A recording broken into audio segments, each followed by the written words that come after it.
तो अपन ने ट्रांसफार्मर की टेस्टिंग पढ़ चुके हैं और अब अपन पढ़ रहे हैं ट्रांसफार्मर की दक्षता। और ट्रांसफार्मर की दक्षता में अपन क्या पढ़ने वाले हैं वो देखेंगे। ट्रांसफार्मर की दक्षता,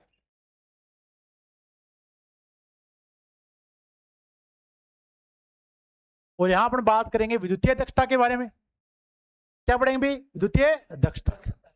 तो सबसे पहले अगर अपन दक्षता की बात करें तो दक्षता आपका एक अनुपात है। क्या एक है? अनुपात है आपका, जो आपको आउटपुट में मिला और जो आपने दिया इनपुट। क्या दिया भी? इनपुट। अभी आपका कोई एग्जाम का पेपर है मान लेते हैं, और एग्जाम का पेपर लगभग कितने नंबर का होता है? 100 नंबर का। बिजली बोर्ड वालों को छोड़ के पवा देंगे, ठीक है भी। अब कोई भी एग्जाम कितने नंबर का होता है? 100 नंबर का। कितने नंबर का भी? 100 नंबर। तो दक्षता हमेशा किसमें से मेजर करनी है? 100 में से। अब अगर आप उस पेपर में 100 में से 70 क्वेश्चन एकदम सही करके आए, 100 में से 70 क्वेश्चन एकदम क्या करके आए? सही, और 30 क्वेश्चन आपने किए ही नहीं, तो आपकी दक्षता होगी 70%। कितनी होगी? तो आपने किए कितने? 70। क्वेश्चन थे कितने? 100। तो किए और जो थे उसका अनुपात क्या बस क्या आ गई? दक्षता। तो आपकी दक्षता आगे कितने परसेंट है? 70%। इसी तरह ट्रांसफार्मर है, इसी तरह के भी ट्रांसफार्मर। अब देखिए ट्रांसफार्मर में दक्षता को हमने कैसे लिखे। तो अपने कहा कि अपने पास दो वाइंडिंग है, और दो वाइंडिंग है वो एक कोर पे लपेटी जाती है। क्या सही कह रहा हूं भी? दो वाइंडिंग है और दोनों वाइंडिंग एक कोर पे आपकी लपेटी जा रही। अब ये आपके पास प्राइमरी वाइंडिंग है, यहां प्रतिरोध आपको क्या मिलेगा? R1, और प्रेरक प्रतिघात क्या मिलेगा? X1। अरे मिलता क्या? यहां पर आपके पास घेरे हैं N1, और यहां पर आप प्रत्यावर्ती वोल्टेज लगा रहे हो V1। क्या लगा रहे हो भी? V1। यहां धारा प्रवाहित होती है I1। क्या होती है भी? I1। प्राइमरी वाइंडिंग धारा क्या लिखेंगे? I1। अब देखिए इस साइड आपके पास सेकेंडरी वाइंडिंग है। अब सेकेंडरी वाइंडिंग का भी प्रतिरोध होगा और प्रेरक प्रतिघात होगा नहीं होगा? बता दो। एक तो बोला करो मेरे साथ, एक्टिव रहा करो क्लास में। आप ऐसे गुंगे से होके मत बैठा रहा करो। देखो जब पंडित जी कोई हवन यज्ञ करवाता है ना, तो उसको बोलता है कि मेरे साथ साथ बोल या मेरे पीछे पीछे बोल। उसको पता है कि मेरा काम तो है, मेरे को तो पैसे मिलने इसलिए मैं तो मंत्र बोल रहा हूँ, ये कहीं बीच ये देने वाला सो ना जाए कहीं, तो इसको साथ साथ बुलाता है। वो बुलाता है नहीं बुलाता? क्या बोल ओम भूर्भुवः स्वाहा, तो बुलाता है ना साथ साथ। तो आप बोला करो साथ, जितना आप बोलोगे आप क्या रहोगे? एक्टिव रहो। क्या रहोगे? एक्टिव। ठीक है, नहीं तो यहाँ ऐसी की ठंडी ठंडी हवा आ रही है, माहौल ठीक है तो कहते सो लेते हैं। ठीक है, तो वो हाँ ठीक है कम करते हैं। अब देखिए भी यहाँ पे बोला क्या भी? सेकेंडरी वाइंडिंग का प्रतिरोध क्या है? R2। प्रेरक प्रतिघात क्या है भी? X2। अब यहां पर लगाते हैं लोड। क्या लगाते हैं भी? लोड। यहां पे धारा आपकी जाएगी I2। क्या जाएगी भी? I2। और लोड के सिरों पर आपको वोल्टेज मिलती है V2। क्या मिलती है भी? V2। लोड के सिरों पर वोल्टेज क्या मिलते भी? V2। कहां पे भी? कम कर दे, 24 कर दे कहीं देर, उस तक हवा पहुंचनी चाहिए, उसको फील कम हो रहा है। देखिए भी अब आप इधर सुनो, वापिस सुनो भी, ठीक है भी। अब अपने क्या किया था? अपन ने एक बनाया था तुल्य परिपथ। क्या बनाया था? तुल्य परिपथ। अपन ने कहा था देखो प्राइमरी सेकेंडरी नहीं भी, लॉसेस दोनों में होते हैं, प्राइमरी और सेकेंडरी दोनों में। अब देखिए भी, अब आप देखो, अब सारा ध्यान सारा इधर लगा के रखना। प्राइमरी के सिरों पे जैसे आप प्रत्यावर्ती वोल्टेज V1 लगाओ, यहां धारा क्या गई? I1। देखो V और I का गुणा तो पावर होती कि नहीं होती? पावर क्या होता है? V गुणा में I। पावर क्या होती है? V गुणा में I। और पावर अपन तीन तरह के पढ़ के आए। एक तो पढ़ी अपने आभासी शक्ति। क्या पढ़ी है? आभासी। एक अपने पढ़ी है वास्तविक शक्ति, और तीसरी पढ़ी अपने प्रतिघाती। क्या पढ़ी भी? प्रति। अब यहां जो पावर है अभी जो है वो है आभासी शक्ति। क्या भी? आभासी, जिसे बोलते हैं अपन एपरेंट पावर इन S बराबर है V गुणा में I। V1 गुणा में I, यानी S बराबर V और I है तो ये किसमें होगी? KVA में। किसमें होगी भी? KVA। समझ में आ गया? वोल्टेज धारा, और वोल्टेज ज्यादा है किलो में तो क्या लिख दिया अपने? KVA। अब देखें भी, अब जैसे आप प्रत्यावर्ती वोल्टेज V1 लगाओगे प्राइमरी वाइंडिंग, ये देखो प्राइमरी वाइंडिंग से जुड़ी हुई नहीं जुड़ी? अब प्राइमरी वाइंडिंग में धारा कौन सी आई? I1। प्राइमरी वाइंडिंग का प्रतिरोध है R1। क्या भी? R1। प्राइमरी वाइंडिंग का प्रतिरोध क्या है? R। अब प्राइमरी वाइंडिंग में जैसे आपकी धारा प्रवाहित होगी, यहां पर एक लोड से लगातार होंगे जो होंगे आई स्केयर R1, क्या होंगे आई स्केयर R1। अब जो देखें, जो वाइंडिंग के प्रतिरोध के कारण जो लॉसेज होते हैं उन्हें बोलते हैं तांबरानियां, क्या बोलते हैं भी। तो प्राइमरी वाइंडिंग में अभी आपके पास वो घटित हो रही है तांबरानियां, क्या हो रही है भी, ये यहाँ पे घटित होगी तांबरानी। समझ में आया नहीं है। अब तांबरानियां जो घटित होंगी या तो वाट में होंगी या क्या होंगी किलोवाट में। अरे सही है क्या, या तो वाट में या किलोवाट। अब पावर भी आपके पास क्या होती है, वाट में या किलोवाट में। अरे है कि नहीं है। अब देखो बच्चों, देखिए अब यहां पर जब तांबरानियां घटित हो गई तो बताओ आपकी पावर कम हुई कि नहीं हुई। अरे हुई कि नहीं हुई। जितने आपने इनपुट दी वो तो सारी आगे थोड़ी पहुंचेगी, उसमें से यहाँ पे क्या कुछ है कम। अब देखें भी, अब जैसे आपके प्राइमरी वाइंडिंग में धारा प्रवाहित हुई तो इसके कारण पैदा होता है चुंबकीय फ्लक्स, क्या पैदा होता है चुंबकीय फ्लक्स। तो यहां पर अपने कहा था प्राइमरी से सेकेंडरी की ओर लिंक होने वाला एक चुंबकीय फ्लक्स पैदा होता है जिसका नाम रखा था अपने φ1 φm φm φm। अब ये जो चुंबकीय फ्लक्स है जैसे कोर से लिंक होगा तो यहां पर आपके पास दो आनियां होंगी, क्या होंगी दो आनियां। एक तो आनी होगी आपकी लूप क्षति आनियां और दूसरी होगी भंवर धारा आनी। और दोनों आनियों के कारण ऊर्जा क्षति होगी, क्या होगी बच्चों ऊर्जा क्षति या पावर की क्या होगी क्षति होगी। अब तो बच्चों पहली आनी होगी तांबर आनियां, दूसरे के पास क्या होगी लो आनियां, क्या होगी बच्चों लो। अब लो आनियां कैसे बोल दिया अपने, तांबर जो आपके पास बच्चों देखिए भंवर धारा आनियां और लूप क्षति आनियां इन दोनों को मिला क्या बोल दिया लो आनियां, क्या बोल दिया अभी लो। पहले कोर किसकी बनी हुई थी लोहे की, तो यहाँ पे जो आनियां हो रही है उसे बोलते हैं लो आनियां, क्या बोलते हैं भी लो आनियां। और ये जोड़ किसका बराबर है, किसके बराबर है PH प्लस PE। PH का मतलब है हिस्टैरिसीस लॉस है, PE का मतलब है एडी करंट लॉस। लूप क्षति आनियां और लो आनियां। तो यहाँ कोर में जो आनियां हो रही है इन्हें बोलते हैं लो आनियां, क्या बोलते हैं भी। अब ये जो लो आनियां होती है जो देखें ये किसी भी भार पर निर्भर नहीं करती, ये फिक्स रहते, क्या रहते हुए फिक्स। लोड कितना भी हो इनका मान चेंज है नहीं। समझ में आ गया। अब देखिए अब यहां से जब वोल्टेज इस फ्लक्स के कारण एक वोल्टेज पैदा हुई थी E2, क्या पैदा हुई थी E2। अब जैसे अपने लोड लगाया था यहाँ धारा प्रवाहित हुई I2, क्या प्रवाहित हुई I2। अब जैसे धारा I2 प्रवाहित हुई सेकेंडरी वाइंडिंग का प्रतिरोध कितना है R2, तो यहाँ बताओ लॉसेज होंगे नहीं होंगे वापस I2 स्क्वायर है R2। बताओ वापस तांबर आनी होगी नहीं, क्या होगी तांबर आनियां। अब फिर तांबर आनियां घटित होगी कौन सी वाइंडिंग में सेकेंडरी वाइंडिंग में, कौन सी वाइंडिंग में सेकेंडरी। अब देखो अब ये आ गया आपका लोड, क्या आ गया लोड। अब लोड के सिरों पर जो आपको वोल्टेज मिली है वो क्या है V2 और धारा क्या मिली है I2। अब जो देखिए लोड के सिरों पे जो आपको पावर मिलेगी वो होगी आपकी आउटपुट पावर, क्या होगी आउटपुट है पावर। तो एस आउटपुट अगर मैं लिखूंगा तो ये लिखूंगा V2 गुणा में I2, V2 गुणा में I2। और एस इनपुट अगर मैं लिखूंगा तो उसको लिखूंगा V1 गुणा में I1, V1 गुणा में I। बताओ समझ में आई नहीं है। अब क्या ये पावर और ये पावर बराबर है क्या, अरे है क्या ये पावर बराबर है नहीं होगी। क्यों नहीं होगी कि आपके पास दोनों वाइंडिंग में तो होगी तांबर आनियां, क्या होगी और कोर में होगी लो आनियां, क्या होगी लो आनियां। तो क्या आपकी इनपुट और आउटपुट पावर बराबर आएगी क्या, इनपुट और आउटपुट पावर बराबर नहीं आई। तो अब यहां से पता चलेगा आपको दक्षता क्या चलेगी दक्षता। अगर आपके पास इनपुट और आउटपुट पावर बराबर होती तो आपकी दक्षता होती 100%, क्या होती कितनी होती 100%, जो कभी संभव नहीं है, जो कभी संभव नहीं। और संभव क्यों नहीं है, क्योंकि आपकी दोनों वाइंडिंग में हो रही है तांबर हानियां, क्या हो रही है और आपकी जो कोर हो रही है उसमें घटित हो रही है कोर हानियां। समझ में आ गया। अब देखिए अब आपके जो आउटपुट पावर है उसको आप वाट और किलोवाट में भी चेंज कर सकते हो। अभी तक आपकी आउटपुट पावर आ रही है केवीए में, किसमें आ रही है केवीए में, पर इस आउटपुट पावर को आप वाट और किलोवाट में चेंज कर सकते हो। अगर आपको लोड का पता चल जाए शक्ति गुणा, क्या पता चल जाए, क्या पता चल जाए शक्ति गुणा। अगर आपको यहाँ का लोड का पावर फैक्टर मिल जाएगा तो आपको मिल जाएगी पावर किसमें वाट और किलोवाट। और जो वाट और किलोवाट में मिलती है उसे बोलते हैं वास्तविक शक्ति, क्या बोलते हैं भी वास्तविक शक्ति। तो अगर आपको यहाँ से इस लोड का मिल जाएगा पावर फैक्टर, क्या मिलेगा पावर फैक्टर, जिसे बोलेंगे कोस फाई, क्या बोलेंगे।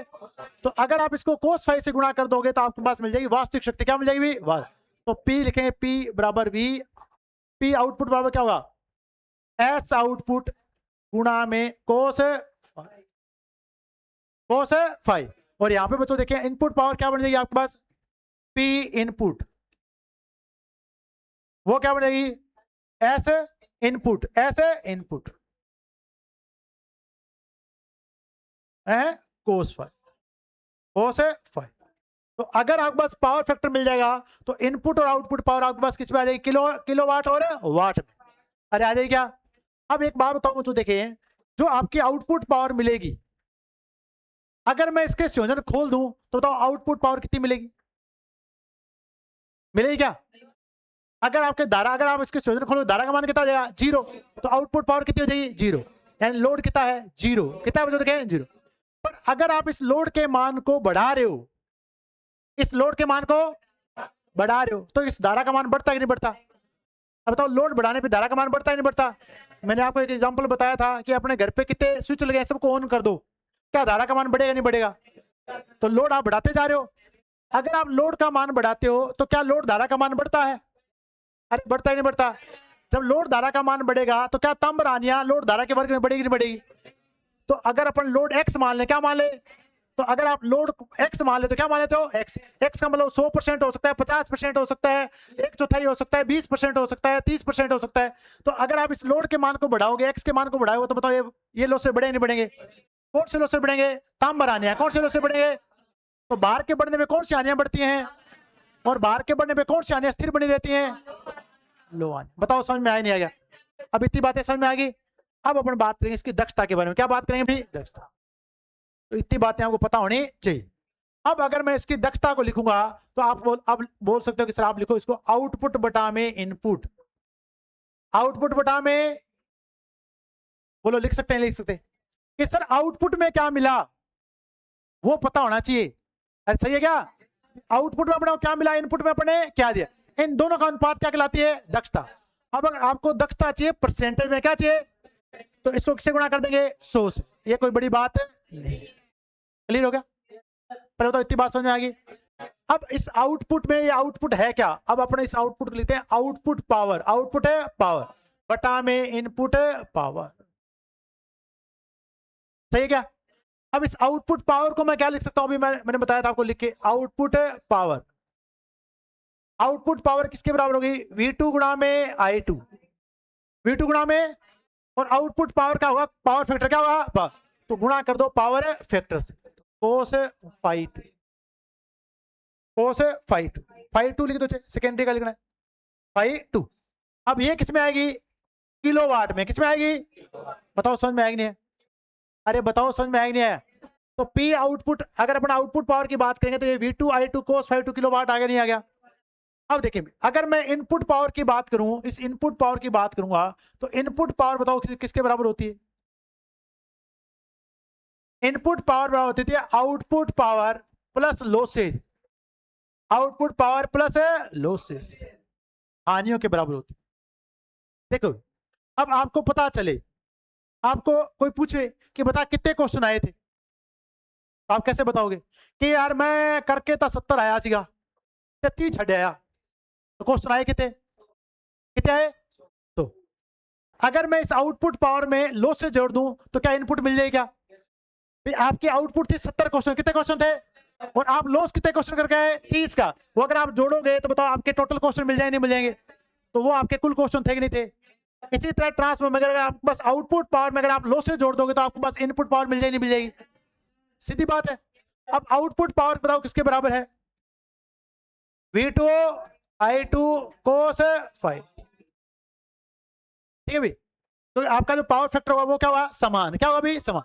अब लॉसेस कितने टाइप के हैं, कितने हैं, 2। एक तो है लो आनियां, कौन सी आनियां है, जिसे पर लिखते हैं P आयरन से, क्या लिखते हैं P आयरन से। समझ में आ गया, बताओ समझ में आ गया। अब जो देखें दूसरी आनियां है आपके पास तांबर आनियां, कौन सी आनियां है, P कॉपर, P कॉपर। बताओ समझ में आ नहीं है। अब थोड़ा सा प्लस से दूर लिखा, इसका कुछ कारण है, इसका कुछ क्या है कारण। अब कारण लेके चलता हूं वापिस सबके लिए। अब देखिए ये जो आपके पास कॉपर लॉसेज है, अब सुनते जाना पहले, ये जो कॉपर लॉसेज है अगर मैं सेकेंडरी वाइंडिंग के सिरे ओपन कर दूं, क्या कर दूं, तो ये कितना हो जाएगा, 0। कितना हो जाएगा। अब सेकेंडरी वाइंडिंग को अगर आपने ओपन कर दिया तो आपने कहा था लोड अपन मान लेते हैं एक्स है, कितना है, लोड बराबर अपन मान लेते हैं एक्स, कितना मान लेते हैं, और जैसे आपने सेकेंडरी वाइंडिंग को ओपन किया ये लोड एक्स कितना हो गया, कितना हो गया, 0। तो बताओ कॉपर लॉसेज कितने हो गए, तो कॉपर लॉसेज बराबर कितने हो गए 0। तो क्या इस कॉपर लॉसेज को मैं ऐसे लिख लूं आज XP कॉपर, XP कॉपर। अब XP कॉपर लिखने से क्या फायदा होगा, देखो अगर मैं x का मान 0 करता हूं तो बताओ कॉपर लॉसेज 0 हो रहे हैं नहीं हो रहे। तो अब अपन क्या करेंगे, जो कॉपर लॉसेज है उसे लिखेंगे x के रूप में, किसमें लिखेंगे, और x बताएगा लोड, क्या बताएगा लोड। तो अपन इसको कैसे लिख लेंगे, x स्केयर p कॉपर। अब स्केयर क्यों लगा दिया, स्केयर लगा दिया क्योंकि अगर आपके पास बच्चों देखिए भार बढ़ेगा, क्या बढ़ेगा, भार बढ़ेगा। अगर आपके पास भार बढ़ेगा तो भार के बढ़ने पर धारा बढ़ेगी, बढ़ेगी नहीं बढ़ेगी, और धारा के वर्ग में कौन से लॉसेज बढ़ेंगे, धारा के वर्ग में कौन से लॉसेज बढ़ेंगे, कॉपर। बताओ समझ में आएगी नहीं है, अरे बताओ समझ में आएगी नहीं है, अरे बता दो समझ में आ गया। तो अब अपन क्या लिख सकते हैं इसको, अब बस आउटपुट पावर आ गई, इनपुट पावर आ गई, अरे आ गया। अब बताओ यहां एक्स क्यों नहीं लगाया, ये बाहर से कोई लेना देना नहीं रखते, ये बाहर से कोई लेना देना नहीं, अगर बाहर बढ़ाओ चाहे बाहर घटाओ इन पे कोई फर्क नहीं, इसलिए मैंने यहाँ पे कोई एक्स का मान नहीं लगाया। समझ में आ गया। अब अगर मैं इस दक्षता को लिखूं तो बताओ कैसे लिखोगे, मैं आपसे एक एक बात अंग्राह कराए करवा रहा हूं, देखिए अभी क्वेश्चन करेंगे, ठीक है भाई। अनपढ़ आदमी के पास फोन नहीं होना चाहिए, ठीक है भाई। अब देखो अगर अपन दक्षता को इस फॉर्मूले में लिखेंगे तो कैसे लिखेंगे बताओ, V2 I2 cos phi2 लिख दें। अब आपके पास इनपुट क्या लिखेंगे, V2 I2 cos phi2 plus P iron plus X square P copper. बताओ समझ में आई नहीं है, ये आपका ये दक्षता। और दक्षता को अपन परसेंटेज में लिखेंगे तो क्या लिखेंगे, नीटा परसेंटेज, तो इसे लिख देंगे V2 I2 cos phi2 V2 I2 cos phi2 plus P iron X square P copper, गुणा किसे कर देंगे सोर्स। बताओ समझ में आई नहीं है, अरे समझ में आ गया। तो क्या अगर अब आपसे दक्षता पूछेगा दक्षता निकाल दोगे, अरे दक्षता के बारे में सीखे कि नहीं सीखे, अरे सीखे, अब दक्षता निकालना सीखे, फॉर्मूला कैसे बना, अरे सीखे। चलो अब देखें भी, अगर आपसे पूछा जाता है, अब इसमें एक क्वेश्चन बहुत बार पूछा गया है कि बताएं जो ट्रांसफार्मर है उसकी अधिकतम दक्षता कब मिलेगी, दोनों बराबर हो जाएं। दूसरी बात और पूछने लगे आजकल, वो भी बताऊंगा। अब देखिए अगर आपके पास ट्रांसफार्मर है तो ट्रांसफार्मर में जो आपके सामान्य ट्रांसफार्मर है, कौन से सामान्य सामान्य, अरे हेमंत क्या लिख रहे हैं बोर्ड पे देखिए, अगर आपके पास एक सामान्य ट्रांसफार्मर है, कौन सा ट्रांसफार्मर है, सामान्य ऑर्डिनरी ट्रांसफार्मर, वितरण ट्रांसफार्मर नहीं है, ये ट्रांसफार्मर आपका सामान्य है जो आपका GSS पे लगा हुआ है, बड़े वाले सामान्य ट्रांसफार्मर। इसमें क्या होता है, जो आपके पास P कॉपर होते हैं, P कॉपर वो P आयरन से हमेशा क्या होते हैं, ज्यादा होते हैं, तांबा बनाते हैं हमेशा क्या होते हैं, ज्यादा, क्योंकि तो ऐसे ट्रांसफार्मर हमेशा पूर्ण भार पे चलते हैं। किसमें चलते हैं, जब पूर्ण भार पे लगातार चलते हैं तो उसमें तांबा बनाने क्या होते हैं, ज्यादा, और आयरन लॉसेज क्या होते हैं, कम। अब जो वितरण ट्रांसफार्मर होते हैं वो हमेशा कम भार पे चलते हैं, किसमें चलते हैं, कम भार पे, उसमें आयरन लॉसेज ज्यादा होते हैं, कॉपर लॉसेज क्या होते हैं, कम होते हैं, उल्टा चलते हैं एक दूसरे। अब अगर आपके पास सामान्य ट्रांसफार्मर है तो सामान्य ट्रांसफार्मर लगभग पूर्ण भार के पास चलाए जाते हैं, तो उनमें क्या होता है, ये तांबा आनियां क्या होती है हमेशा ज्यादा, और आयरन आनियां क्या होती है, कम होती है, ये लो आनियां क्या होती है, कम होती है। अब देखिए अगर आपको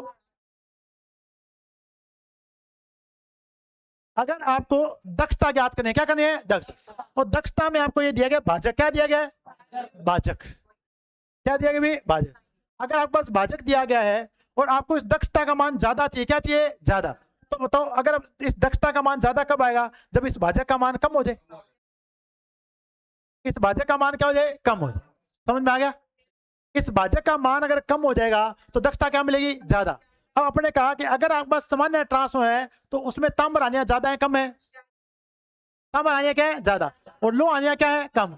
अगर आपकी तांबा आनियां घटकर आयरन लॉसेज के बराबर हो जाए, तांबा आनियां घटकर किसके बराबर हो जाए, मान लेते हैं अगर अपन उदाहरण लें कि आपके पास लो आनियां हो रही है 500 वाट, कितने वाट हो रही है, और आपके पास कॉपर लॉसेज हो रही है 1 किलोवाट या 1000 वाट, ठीक है भी।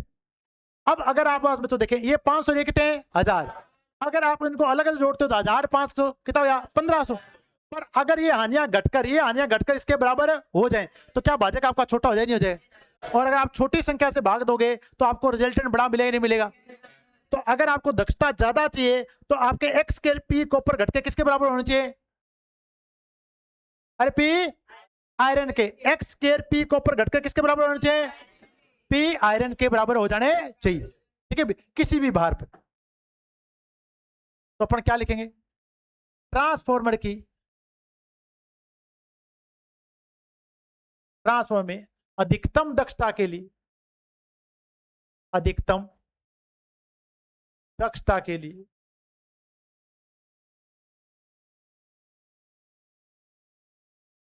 किसी भी भार पर, किसी भी भार पर घटित होने वाली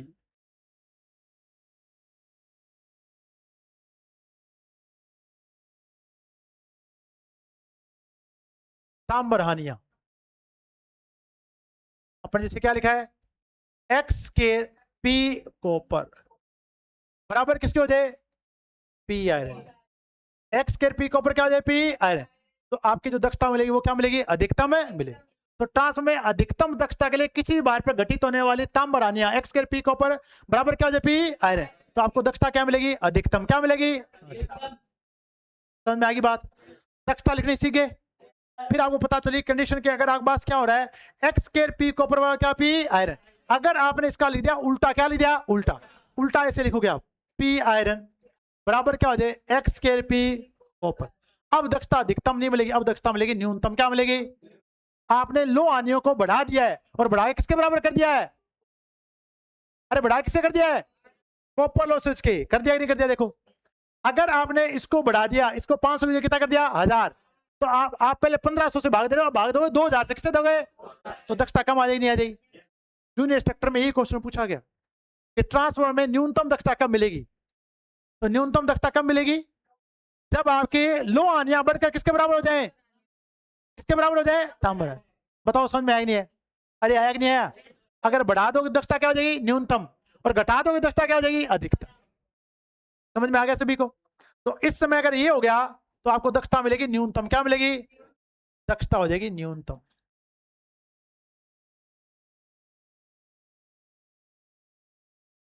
अब देखिए, एक लाइन और आजकल पूछने लग गया यहां से, और ये भी इंपॉर्टेंट है। अब दूसरा अपने से यहां से क्या पूछता है कि अगर आपके पास पावर फैक्टर इकाई है, पावर फैक्टर क्या है? इकाई है।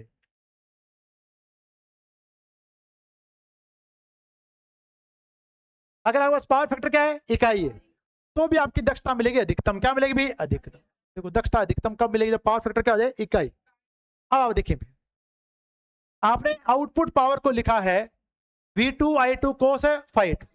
अगर इस आउटपुट पावर की बात करूं मैं, तो अपने आउटपुट पावर क्या लिखा है? V2I2 cos phi 2। अगर मैं बात करूं ताम्र हानियों, किसकी बात करूं? बताओ, ताम्र हानियां न्यूनतम कब होती हैं? जब धारा न्यूनतम हो। जब धारा क्या हो? न्यूनतम। अब अगर मैं यहां से धारा का मान निकालना चाहूं तो धारा का मान अपन कैसे निकालेंगे? I2 बराबर क्या लिख सकते हैं? I2 बराबर क्या लिखेंगे? आउटपुट पावर भाग V2 गुणा में I2 बटा में कोस फाइव एक्स एक्स एक्स। रुको, इस I2 को हटा दें, यही तो हटाना है, इसको भी अपन इधर कर देते हैं 5। ठीक है भी। अब देखिए, अगर इस वोल्टेज का मान आपके पास फिक्स है, पावर आपकी क्या है? फिक्स है। अब आगे जो धारा I2 बताओ किसके विलोम पाती है? और कोस फाइव का अधिकतम मान कितना हो सकता है? इकाई। अगर इसका मान अधिकतम कितना है? इकाई है। कितना भी? इकाई। तो इसका मान न्यूनतम हो जाए नहीं हो जाएगा? अगर मैं अधिकतम मान इकाई है तो धारा I2 का मान क्या हो जाएगा? न्यूनतम। अब अगर I2 का मान न्यूनतम हो गया तो I2 स्केयर कॉपर लॉसेज जो है वो तो न्यूनतम हो जाए नहीं हो जाएंगे? पी कॉपर इस समय न्यूनतम हो जाए नहीं हो जाएंगे? इस केस में अगर पी कॉपर आपके पास न्यूनतम हो गए तो बताओ दक्षता अधिकतम हो जाए नहीं हो जाएगी? अरे हो जाएगी नहीं हो जाएगी? तो अगर आपका पावर फैक्टर इकाई है, पावर फैक्टर क्या है? इकाई, तो उस समय आपकी जो सेकेंडरी धारा उसका मान क्या हुआ? न्यूनतम। और उस समय भी आपको दक्षता क्या मिलेगी? अधिकतम क्या मिलेगी? दक्षता। तो पहली कंडीशन तो है कि आपका जो पास किसी भी भार पर घटित होने वाली कॉपर लॉसेज किसके बराबर हो जाए? पी आयरन के। और दूसरा क्या है बच्चों? देखें, अगर आपका पावर फैक्टर है इकाई, पावर फैक्टर क्या है? इकाई। और पावर फैक्टर इकाई कब होगा? जब भार हो रजिस्टिव, जब भार क्या हो? रजिस्टिव। भार क्या हो? तो दूसरी कंडीशन है भार के शुद्ध प्रतिरोधी होने,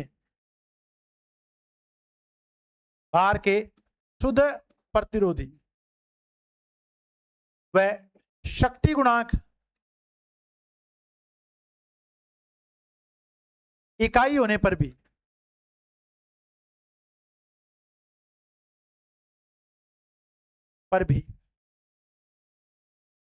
दक्षता क्या होगी? अधिकतम होगी।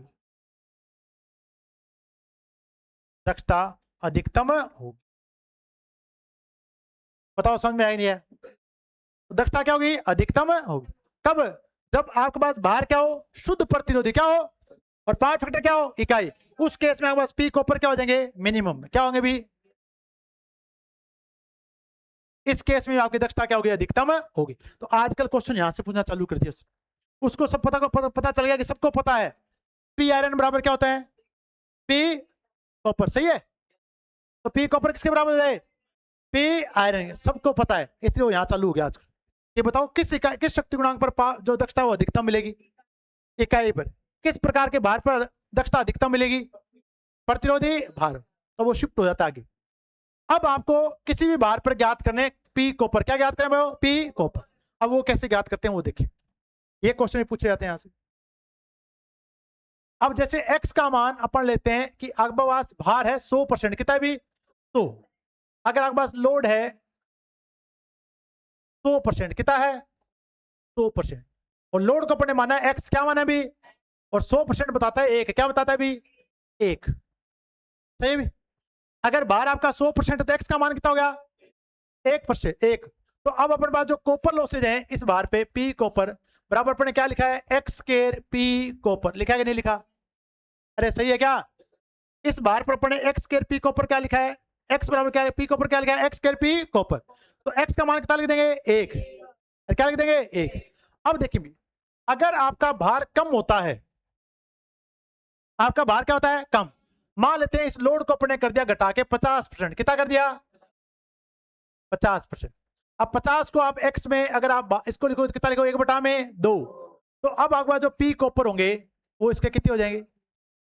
1/2 का स्केयर गुणा में पी कॉपर। ये पी कॉपर कौन से वाले हैं? 100% वाले। कौन से हैं?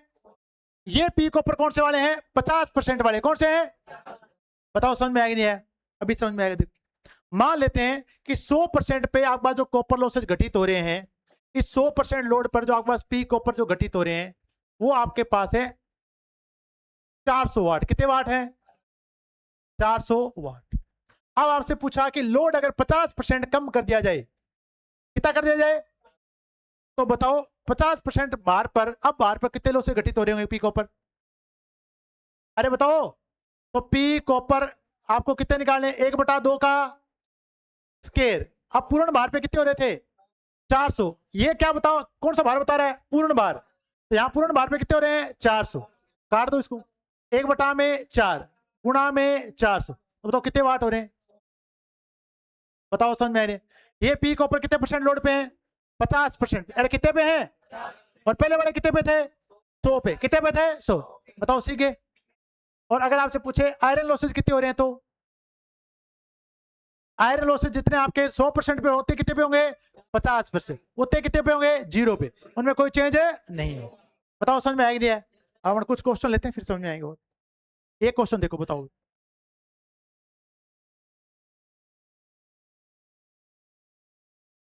अब बताओ क्या लिखूं इसमें?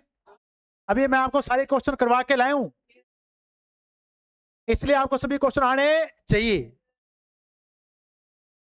तो आउटपुट पावर बटा में इनपुट है पावर, इसे क्या बोलते हैं? भी दक्षता। आगे क्वेश्चन समझ में? चलो बहुत बढ़िया, सबका बी आंसर आ रहा है। अगला क्वेश्चन बताओ। यदि किसी ट्रांसफार्मर की आउटपुट शक्ति 96 किलोवाट है, कितने 100 में से कितने क्वेश्चन गलत करे? 4। कितने छोटे? 4। कितने छोटे? 4।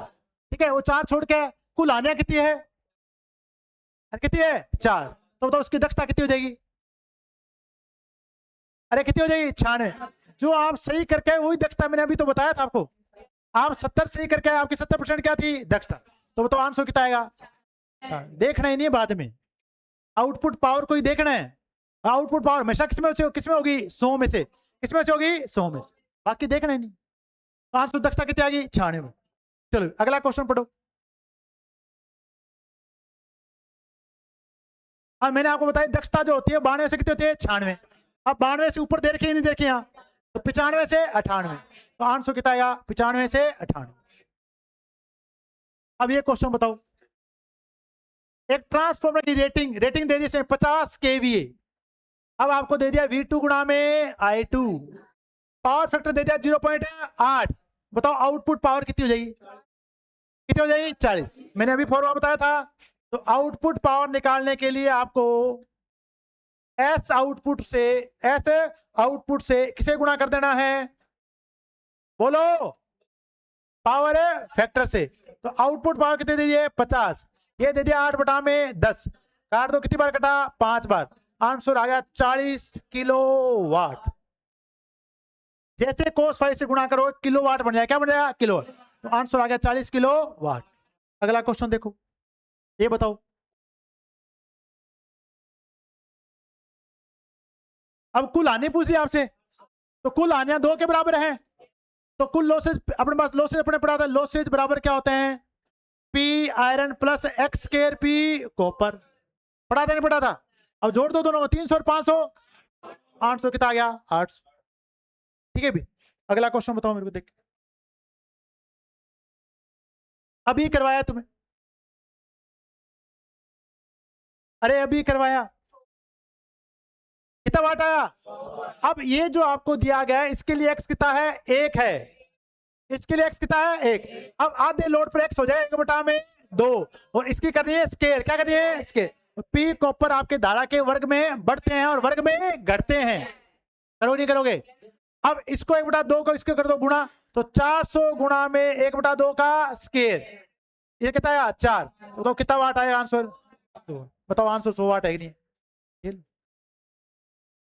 अगला क्वेश्चन बताओ मेरे को,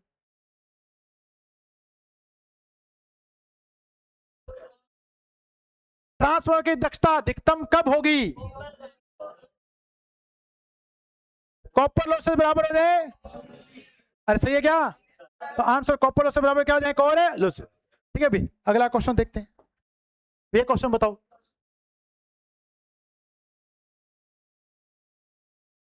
दोनों लॉसेज बराबर हैं।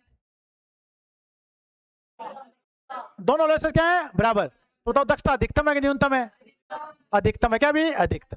तो कॉपर लॉसेज बताओ किसके बराबर आज के हैं? कोर लॉसेज के। तो अधिकतम है दक्षता। अगला क्वेश्चन बताओ, निम्न में से कौन सा कथन सही है?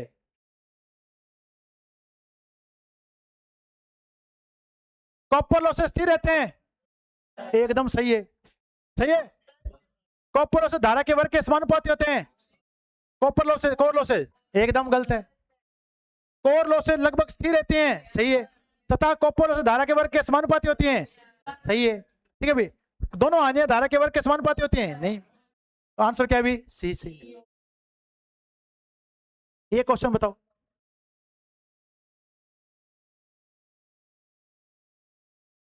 पूर्ण भार पर तांबर हानियां 1000 वाट हैं। लो हानियां कितनी हैं? 200 वाट हैं। इसको कर दिया है आधा। क्या कर दिया है? आधा। पर आधे में नहीं होंगी, यहाँ वर्ग में घटेंगी। क्या घटेंगी? वर्ग में। तो 1000 का 1/4 को कितना आया? 250। कितना आया? 250। तो बताओ लो हानियां कितनी? पहले तो पूछा आपसे कौन सी हानियां? तांबर हानियां।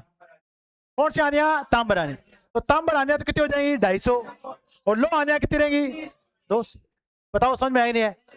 अरे समझ में आया नहीं है? आसान है कि मुश्किल है? कईयों को तो बहुत मुश्किल लग रहा है। एक्स स्क्वायर पी कॉपर 1/2 का स्केयर, पूर्ण भार पे कितने दे रखे हैं? 1000। ठीक है, 1000 में किसका भाग दे दो? 4 का। 1000 में 4 का भाग दो, आंसर कितना आएगा 250। और दूसरा हानियां चेंज होती हैं, जब चेंज नहीं हुई तो उनका मान कितना रहेगा, केवल 200 वाट। तो आंसर आ गया आपका सी ऑप्शन। अरे आया कि नहीं आया? ये सीधे सीधे क्वेश्चन पूछेगा आपसे, एकदम सीधे। ठीक है, अब कर लोगे तो हो जाएंगे, नहीं तो नहीं होगी। अगला क्वेश्चन देखो, एक ट्रांसफार्मर में पूर्ण भार पर तांबर हानियां 1600 वाट है, कितनी वाट है? और लो हानियां 400 वाट है, कितनी वाट है? अब देखो अगला क्वेश्चन देखो, 3/4 लोड पे, कितने लोड पे? अब लोड एक्स का मान कितना रखोगे, 3/4, एक्स का मान कितना, 3/4, और उसका करोगे स्केयर, क्या करोगे स्केयर। तो तांबर हानियां कितनी होंगी, लो हानियां कितनी होंगी बताओ। ये और ये ऑप्शन तो हो ही नहीं सकता, सही है क्या? सी और डी तो हो ही नहीं सकता, उसका मान कितना रहना चाहिए 400। अब 400 वाले दो ऑप्शन है, अरे है कि नहीं है? अब कैलकुलेट करते हैं, 3/4 लिखें तो 3/4 का स्केयर, 3/4 का स्केयर, तो 3/4 गुणा 3/4, पूर्ण भार पे कितनी हो रही है 1600, 4 चौके 16, ये कितनी हो गया 100, 100 नहीं में 100 गुणा में 9 कितना आ गया 900, 900/400। तो 900/400 कहां पे है? समझ में आ गया सभी को? चलो अगला क्वेश्चन देखें, बताओ ये क्वेश्चन।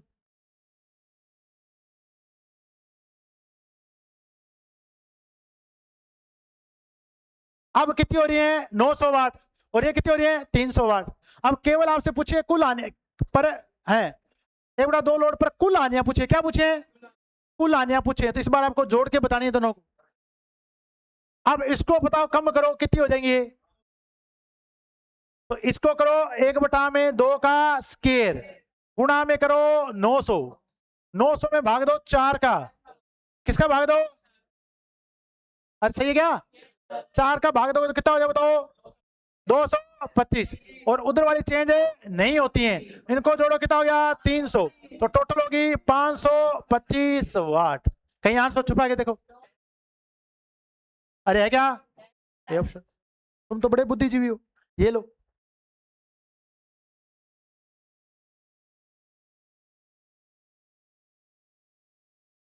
पूर्ण भार पर कॉपर लॉसेस कितने हैं 1200, कोर लॉसेस कितने हैं 500, 25% लोड पर 25% होगा 1/4, 1/4। ठीक है, कॉपर लॉसेस तथा कोर लॉसेस क्रमशः होंगे। अब तो 500 500 वाले तो सारे हैं क्या? एक तो नहीं हो सकता, ये तो पक्का गलत है। ठीक है, अब इसमें चेक करो, यहां पे कितना है 1200, 1200 को गुणा करना है किसे? अरे कितना लोड रह गया 1/4, तो 1/4 का क्या कर दोगे 16। ठीक है भाई, 16 सोल्व कर दो, इसके बाद कितने बार जाएगा बताओ, यहाँ पे कितनी बार काटे इसको 8, 8 से काट दो। ठीक है भाई, या 4 गुणा में 4 काट दो, क्या दिक्कत है? ठीक है, तो ये कितना आएगा 75, कितना है भाई 75, और दूसरा कितना रहेगा आपके पास 500, आंसर कितना है 75 और 500। अगला क्वेश्चन बताओ,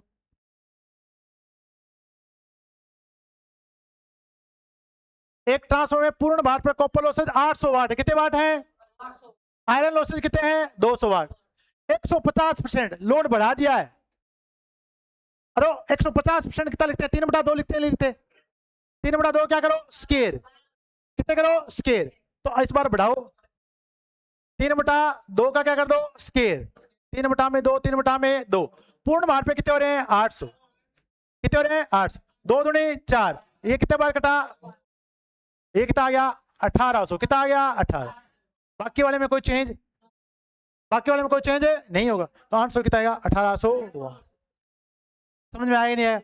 तो लोड बढ़ने में बढ़ रहे कि नहीं बढ़ रहे, लोड घटे में घट रहे कि नहीं घटे, पर वर्ग में बढ़ रहे हैं वर्ग में घट रहे हैं, वर्ग का जरूर ध्यान रखना।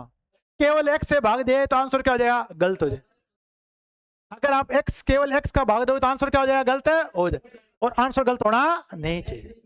ठीक है भाई, इसी के साथ आपकी दक्षता क्या है कम।